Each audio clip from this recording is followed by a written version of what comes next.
Wow. And the river runs right there. Yeah, we can go down actually. So like here we use these what they call these trees. We use them like as boundaries and also to check erosion. Okay. Because the river it always causes some erosion. Yeah, so we use the trees to help check erosion. Wow. Wow. So we're going down. You need to be careful. Yep. Because the leaves are slippery. Ooh, easy. You guys, whoa. Okay.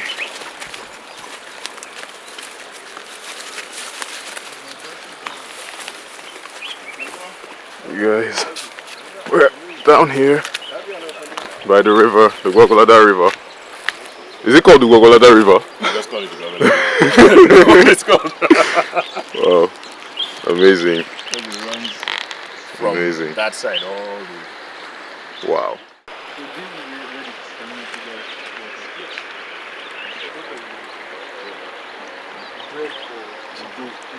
I don't know, it's fine.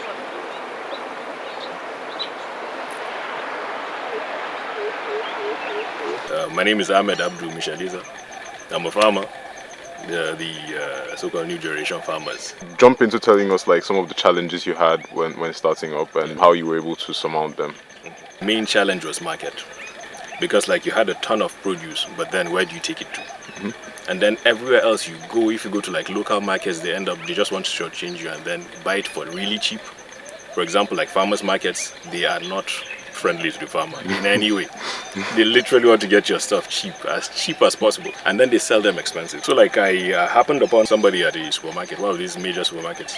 So I brought in a few samples and they were like, they're good, why not, let's try it. We got to the point where they were like, we've seen your farm, we like what you do, so how about you grow things for us? Wow. So they actually tell us things that they usually import and it's too expensive for them, and then it ends up being more expensive for the customer. They were like, can you help us grow these things? So I was like, yes, why not? New site for the passion fruit. For the passion I fruits. really want to concentrate and make it like commercial. Like I want to make like 1,000 trees here. So far I have like 300 plus, so I still have a long way to go. Wow.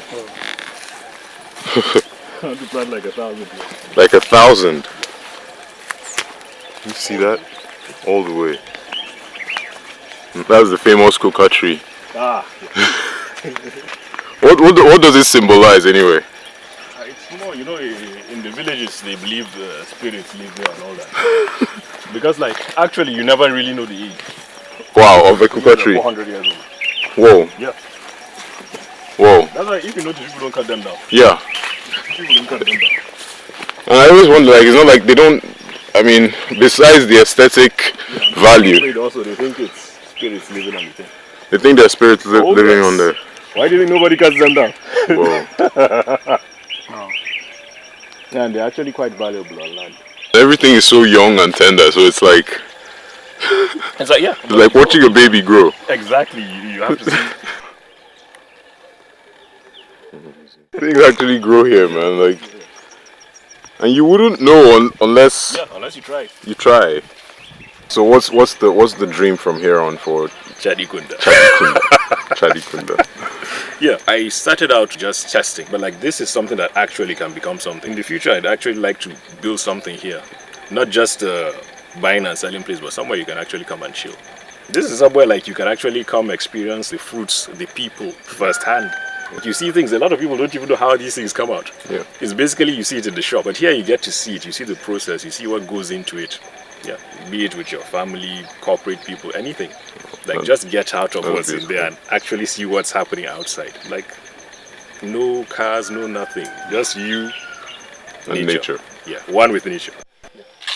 Coffee beans. Yeah, when they start flowering, you get this. Wow. You're a young farmer, relatively new to the business, and you must have some expectations and hopes. I actually have a lot of expectations, because the thing is, honestly, you get into this thing and then, yeah, they keep saying they want to help out, they want to do this and that, but to be honest, it doesn't happen. Because once you get into the process that you realize these things don't come by easy.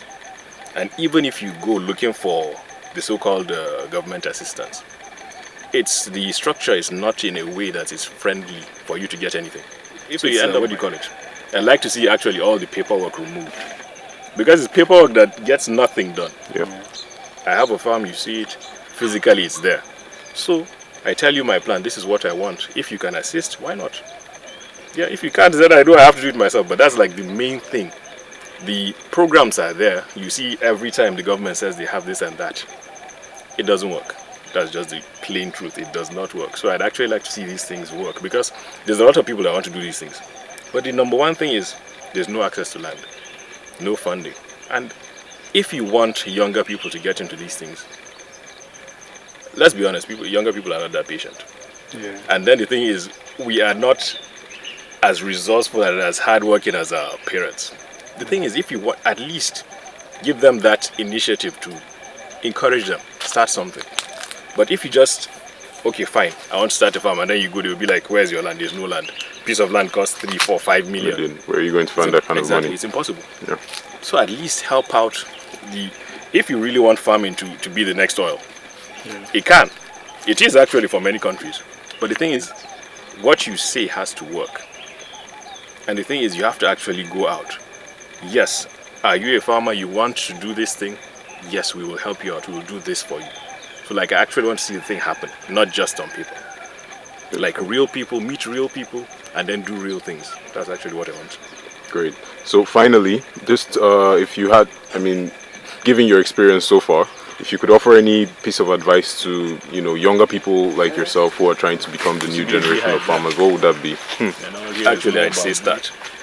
Just start something. No matter how little, like this, just start. Because you never know. If you start thinking, okay, I don't have this, I don't have that. Yes, there's basic things you need to actually start farming. But the thing is, if you are fortunate enough to have some of these things, just start it. Don't delay. Because farming is not something you get more money overnight. You just have to start it and then be patient. I'm not saying be too patient. Yeah, but just be patient a while. But start. That is the main thing. Start something. Just start.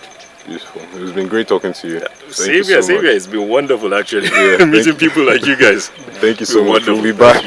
Yeah, sure. I hope so.